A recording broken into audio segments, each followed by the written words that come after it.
الحمد لله الذي له جنود السماوات والأرض وهو العزيز الحكيم وأشهد أن لا إله إلا الله العلي الكريم والصلاة والسلام على نبينا مولانا محمد وعلى آله وصحبه ومن تبعهم بإحسان إلى يوم الدين أما بعد فأعوذ بالله من الشيطان الرجيم بسم الله الرحمن الرحيم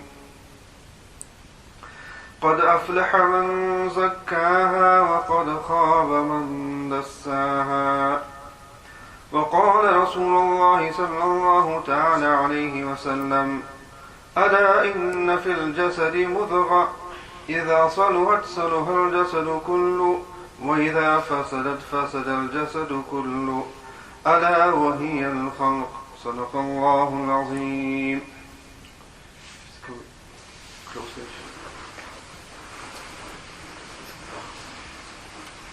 Respectful honorable friends, dear guests, and mothers and sisters listening at home. Inshallah, the period between Asr and Maghrib has been designated for the Islahi side of things and an introduction to Tasawwuf for those who are either unaware what Tasawwuf is or those who know what Tasawwuf is but may have some misconceptions of what Tasawwuf is. Inshallah, throughout this program, we'll get a better idea of an understanding of Tasawwuf, as well as the need of Tasawwuf. The time we have is also quite short. When we talk about Tasawwuf and mention Tasawwuf, unfortunately, there are those who feel that Tasawwuf is something that has been invented, or that Tasawwuf is something which is not part of the Shariat, or that what is the need for Tasawwuf. And among some common misunderstandings or questions that a person has pertaining to Tasawwuf is where people ask and question that was there such thing as Tasawwuf during the time of the Sahaba radiallahu ta'ala, what about the Tabi'een, and from when did Tasawwuf come about, and is Tasawwuf part of Shariat or is it Bid'at even? So these are the types of questions that a person has. And the reason why we have these doubts and questions is because during the time of the Sahaba radiallahu ta'ala, we don't hear the terminology of actual Tasawwuf. We don't hear of the Sahaba practicing Tasawwuf. So we wonder, we think that this is a new concept. Whereas what we don't realize is that Tasawwuf, what we now in our terminology we term Tasawwuf, was part of the lives of the Sahaba radiallahu ta'ala anhu. It was never anything separate from their lives. And because it wasn't something separate from their lives, there was no need for it to be termed as a total different field or a different science, because Tasawwuf was found within their lives. It is later on where people sort of changed, and deen didn't become deen, you can say, where deen is everything of a person's life, where matters of deen became choosy and that. That's when we find that Tasawwuf, spirituality, this started leaving the lives of people. Whereas prior to that, Tasawwuf, reformation, spirituality, ruhaniya, these things were part of a person's life. It wasn't separated, it wasn't anything different from what they had. It is you and I who have changed this, and we have removed that from the Shariat, removed that from our lives. And because of that, now Tasawwuf has become a total special or a total separate science, and you have different people specifically inclined towards Tasawwuf or practicing in Tasawwuf. Whereas, dear friends, the reality is that when it comes to tasawwuf, tasawwuf is something that each and every single believer has to have. Each and every single believer has to have tasawwuf. In order to be a true believer, there is no separation of tasawwuf from a person's life.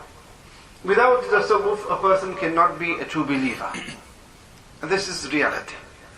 And you will find that where we today look at different people, and at times we hear of their actions and what they're up to, whether that person is a learned one or a non-learned believer, or with different ranks of believers, and we hear or see of their evil deeds and actions, and we wonder that being a believer, how can a Muslim carry out such a deed? How can even a learned person do something as bad as this? All these flaws that come in our actions and in our deeds, or even in our I.T.A, is all due to this lack of ruhaniya, spiritualism in our lives. So from this we understand how important it is for us to have the spirituality, this tasawwuf in our lives, and link with Allah subhanahu wa ta'ala. Allah subhanahu wa ta'ala in the Quran Himself mentions to us, as I had said to you, قَدْ أَفْلَهَ مَنْ زَكَّاهَا وَقَدْ خَابَ مَنْ دَسَّاهَا. Where Allah subhanahu wa ta'ala said, قَدْ أَفْلَهَ مَنْ زَكَّاهَا وَقَدْ خَابَ مَنْ دَسَّاهَا. That indeed has acquired success. Who? مَنْ زَكَّاهَا, the one who has reformed himself. So Allah subhanahu wa ta'ala Himself is saying that the one who acquires success is the one who zakkaha, who has reformed himself, who has made his tazkiyah. Tazkiyah means purification. And what is tasawwuf? Tasawwuf is tazkiyah, it is purification. So it is something that goes back to when Allah subhanahu wa ta'ala revealed the Quran and said, Man zakkaha. And when Allah subhanahu wa ta'ala even describes to us the purpose of the ba'asat, meaning the prophethood of Nabi Kareem sallallahu alayhi wa sallam, Allah subhanahu wa ta'ala mentions, وَيُزَكِّيهِمْ. From the things that Nabi Kareem was sent for, وَيُعَلِّمُهُمُ الْكِتَابَ وَالْحِكْمَةَ وَيُزَكِّيهِمْ. Nabi Kareem sallallahu alayhi wa sallam was sent, يَتْلُوا عَلَيْهِمْ آيَاتِكَ, to recite the book of Allah subhanahu wa ta'ala to the companions, and to teach them the kitab, to teach them hadith. And وَيُزَكِّيهِمْ, He came in order to purify them. So who can say that there was no tasawwuf during the time of the Sahaba radiallahu ta'ala? When one of the missions of Nabi Kareem sallallahu alaihi wasallam was yuzakkihim, so for him to fulfill that yuzakkihim, there had to be tazkiyah, there had to be tasawwuf. Otherwise, if we claim that there was no such thing as tasawwuf, or no such thing as islah during the time of the Sahaba, then that means, na'uzubillah, Nabi Kareem sallallahu alaihi wasallam failed to complete the purpose of why Allah subhanahu wa ta'ala had sent him. And one of his purposes was yuzakkihim, to do tazkiyah, to purify and to change the hearts of the Sahaba radiallahu ta'ala anhu. And why was this necessary? Because we all know that the Sahaba radiallahu ta'ala anhu, who became what? They were the Khairul Qurun, the best era, the best of people. They were the companions of Nabi Kareem sallallahu alaihi wasallam. It is through them that we find knowledge has reached us. Today in the morning session, you read our hadith. The hadith that we heard this morning, and that which we shall continue to hear. Where did these hadiths come from? These hadiths came to us from the Sahaba radiallahu ta'ala anhu. They were the first recipients of the hadith of Nabi Kareem sallallahu alaihi wasallam. They were the first recipients of the ayat in the revelation of the Quran. Now it was essential that those people should be of that caliber and worthy of maintaining the hadith and the Quran in their hearts, so that this can be passed on accordingly. And as I mentioned to you after Fajr, that knowledge is something which is nur. One is ilm al-nabuwat, the other is nur al-nabuwat. The ilm, this knowledge of nabuwat, and along with it comes the nur of nabuwat, the light of nabuwat as well, and this comes through knowledge. And this light is something that has to do with the internal self. Light and nur of nabuwat is in the heart. So for that nur of nabuwat to be in the heart needs to be of that caliber as well. If the Sahaba radiallahu ta'ala an, if their tazkiyah had not taken place, then their past habits, their past aqeedah beliefs would have remained with them. And if that would have been the case, then you will find that 24. Then what would have happened is that they would have concocted and mixed a lot of the ayahs of the Quran and the Hadith out with various other things if they were not sincere in their intentions. And this sincerity in their intentions, the cleansing of the heart so that the heart can now maintain and look after the Hadith of Nabi Kareem Sallallahu Alaihi Wasallam and the ayahs of the Quran, this came about through the tazkiyah that Nabi Kareem Sallallahu Alaihi Wasallam did.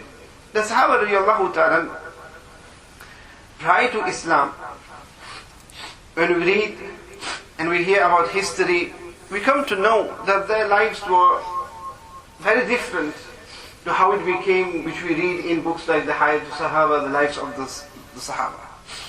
And remember when we read the books, the Hayat Sahaba, this was their life after Islam. Prior to Islam, the Sahaba were from the worst of people with regards to their aqidah, their belief, with regards to their actions and the crime and things that they would do, sinning and that. They were from the worst of people. All the different haram things, all the evil and vice and corruption was rife during the time of the Sahaba. This means prior to Islam. From the Sahaba, there were those very few who didn't worship idols. Besides, the majority of them even worship idols. So it shows that for them to be worshipping idols, because not all of them were Ahl Kitab. Especially the Sahaba who were from Makkah al-Mukarramah, they were idol worshippers. They were not from the Ahl Kitab even. So for them to be worshipping idols, it means that they had shirk. And shirk which is from the Kaba'ir. Shirk which is from the Kaba'ir, from the major sins. This is what they were involved in. And where is shirk and where is tawheed? A big difference. The Ahl Kitab, at least, they had the element of tawheed. Although there might have been other things of how they regarded Sayyidina Uzair to be the son of Allah, Sayyidina Isa to be the son of Allah, which were elements of shirk. But they still had that concept of tawheed in them. But the mushrikeen of Makkah, in them, there was no element of tawheed whatsoever. They just believed in idols. So there was shirk in the heart. So where there was shirk and where tawheed, a big difference. Now for that individual who believes or believed in so many different deities, that if I want prosperity in my business, then I need to worship this idol. If I want prosperity with regards to marriage, I need to worship this idol.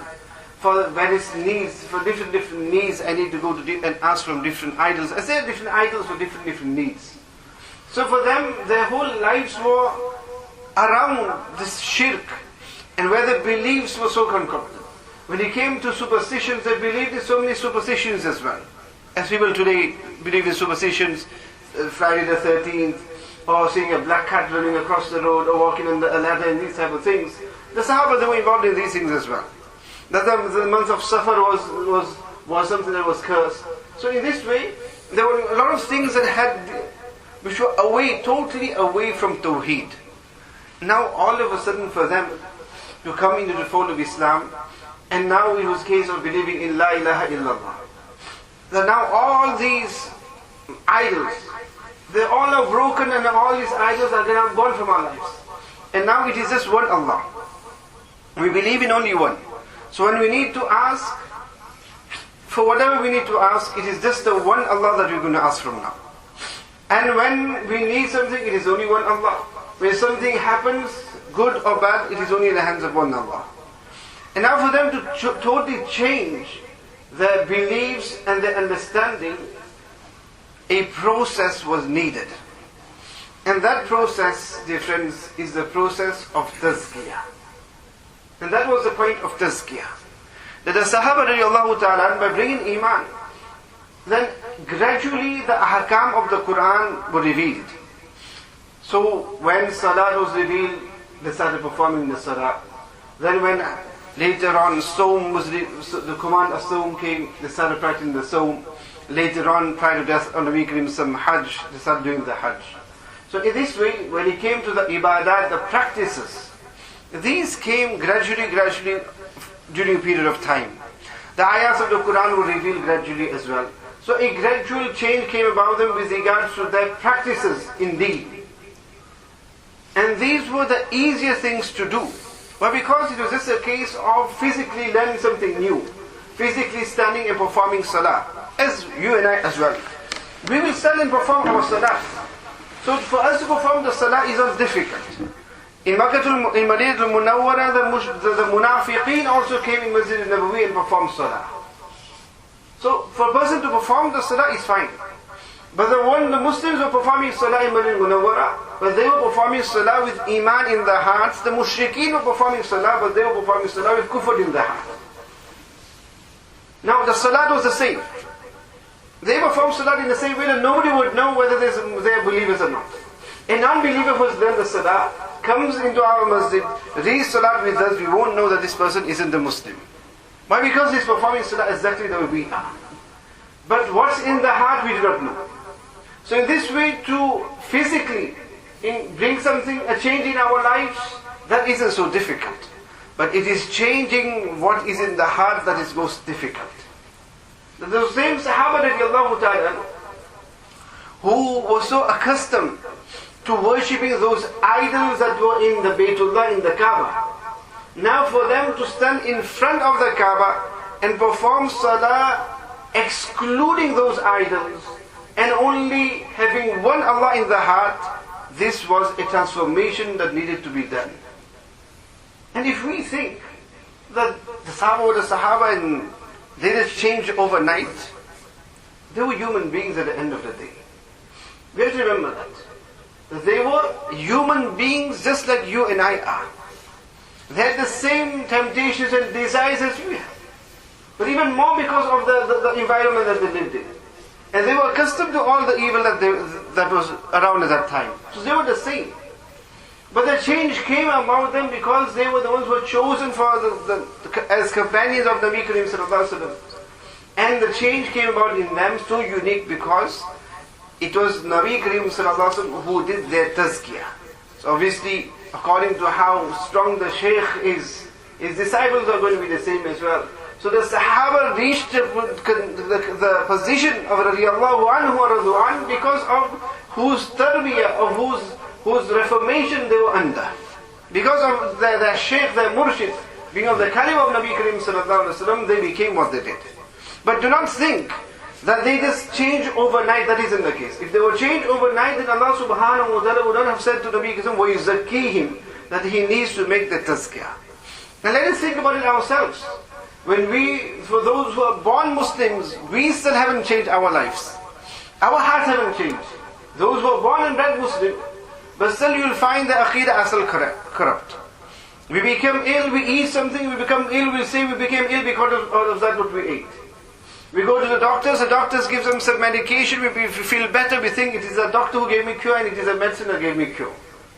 And this is the aqidah of who? Born and bred Muslims. So for those people who their entire lives believed in shirk, do we think that just overnight the lives change and the hearts change? No, it didn't at all.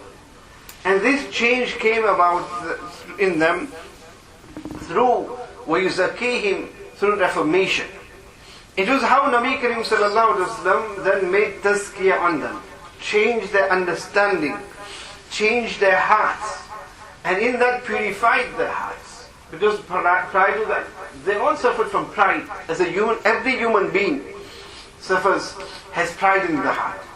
Every human being has hasad, jealousy in the heart, self-pride in the heart, anger, enmity, malice.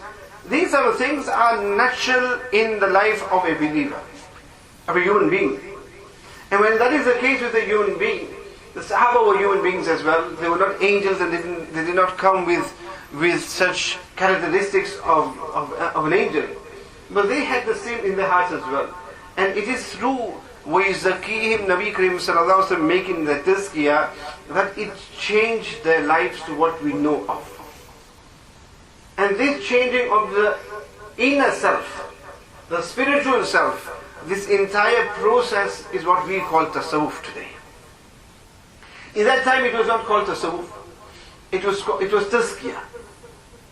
And it wasn't anything, as I mentioned, different at all. As I mentioned to you, today it has become something different. Where we have a specific place, like a Zawiya or a Khanqa where people go specifically for Tasawwuf. You'll have Mashayikh of Tasawwuf. and you have people who are inclined towards Tasawwuf, who are in Tasawwuf. At that time there weren't such categories at all, because Tazkiyah was part and parcel of the mission of Nabi Karim Sallallahu Alaihi Wasallam. And the whole entire life, along with him teaching the Sahaba the ayahs of the Quran, what Allah subhanahu wa ta'ala wants from them, his entire life went in the Tazkiyah of the Sahaba. Hence when you see the books of Ahadith, all the riwayahs in Ahadith are all what Tazkiyah. He's making the Tazkiyah of the Sahaba. He's teaching them to that extent that, look, when you go to the toilet, how do you go to the toilet? He's teaching them how to eat, how to drink, how to believe.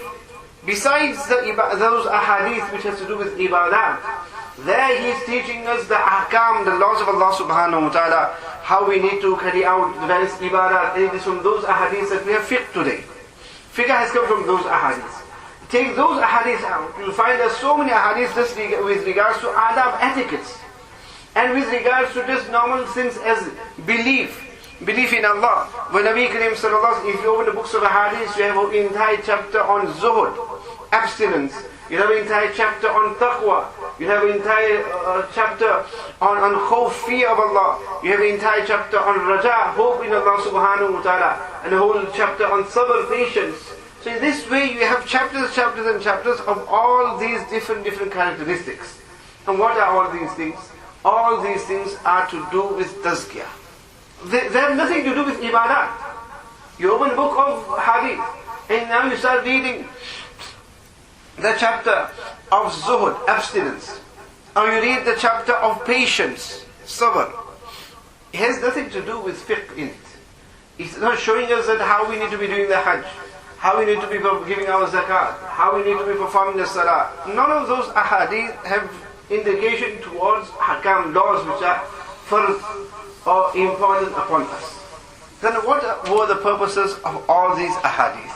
The purpose of all these ahadith were yuzakkihim, to do the tazkiyah of the Sahaba radiallahu ta'ala anhu. That whereas before, when it came to certain things, when it came to their beliefs, first of all there was no tawheed in the hearts. So there is all those ahadith with regards to tawheed, and all those ahadith with regards to the harms and the evil of shirk. Why? Again, to rectify their beliefs in the heart. Then there's all the ahadith to do with khawf, fear of Allah subhanahu wa ta'ala. So that before, people, they would fear maybe just consequences. They may fear that black cat that goes past. They may fear the harm of a person. They may fear the evil of people. These were the things that they feared, but they didn't fear any being. And now those ahadith are there in order to create in the hearts the fear. If there is fear, then in the heart there should be only fear of Allah subhanahu wa ta'ala. When it comes to hope, their hope is not in the lottery ticket. Their hope is not in horoscopes. Their hope is not in fortune tellers. Their hope is not in what they see in the stars. Whereas these were the things that they had hope in. وَلَا سَفَرَ وَلَا ture. Where if they wanted to undertake a journey or undertake a task, they would let birds off and see in which direction those birds would fly. If it went in the opposite direction, now they would fear that now some harm will befall us, or we won't find success in what we're going to do. So this is how the Aqidah was. So all those ahadiths to do with hope is to show them that look, hope is only in Allah subhanahu wa ta'ala. Then you have all the hadiths to do with tawakkul, having trust in Allah subhanahu wa ta'ala. Where before, their trust would be in the idols. Whichever idol was there for that purpose, they would go to that idol. They would place various givings and blessings by that idol. Now the hope would be that because of this, or they would make some sacrifice on the name of the idol. So that through the sacrifice of that idol, they had hope that our task will be fulfilled. And Nabi Karim sallallahu alaihi wasallam then mentions to them the various ahadith on tawakkul. لو أنكم تتوكلون على الله حق توكله لرزقكم كما يرزق الطير تغدو خماصا وذروه بطانا. Nabi Karim mentions that look, if you have tawakkul on Allah subhanahu wa ta'ala, توكلون على الله حق توكله, the way you should do, that He shall feed you the way He feeds a bird.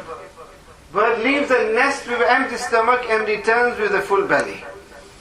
A bird, if you go and search into the nest, you won't find any food stored there. You won't find any fridge freezers there, where he's stocked up with food for the whole week. He has no food whatsoever. But that bird goes with an empty stomach, knowing that Allah is the one who will provide for me. He goes with an empty stomach and you find that bird comes back in the evening with a full stomach. The bird goes off and brings sustenance for the chicks in there as well. So Nabi Kareem sallallahu alaihi wasallam, you have tawakkul, hope in Allah. He will provide for you just the way He provides for them. So again he's making tazkiyah through these ahadith.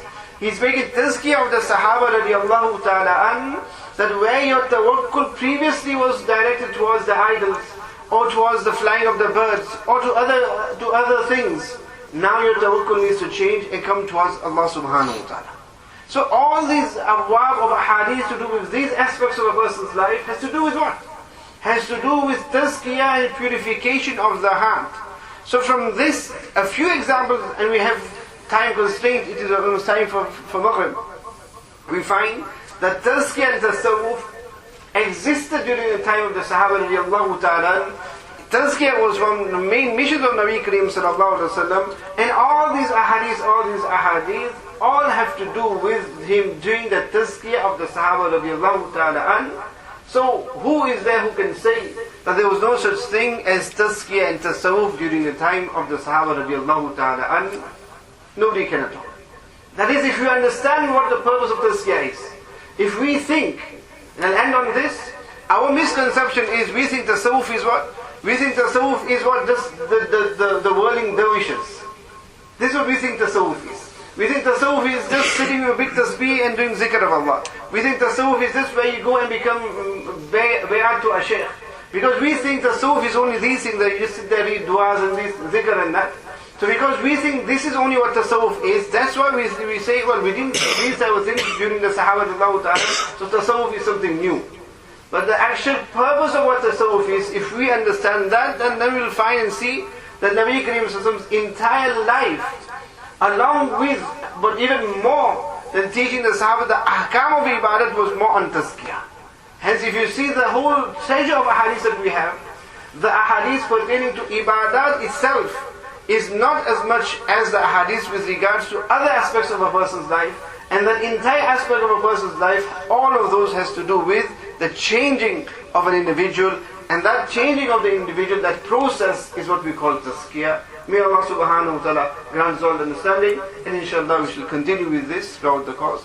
ربنا تقبل منا إنك أنت السميع العليم وتب علينا إنك أنت التواب الرحيم سبحان ربك رب العزة عما يصفون وسلام على المرسلين والحمد لله رب العالمين.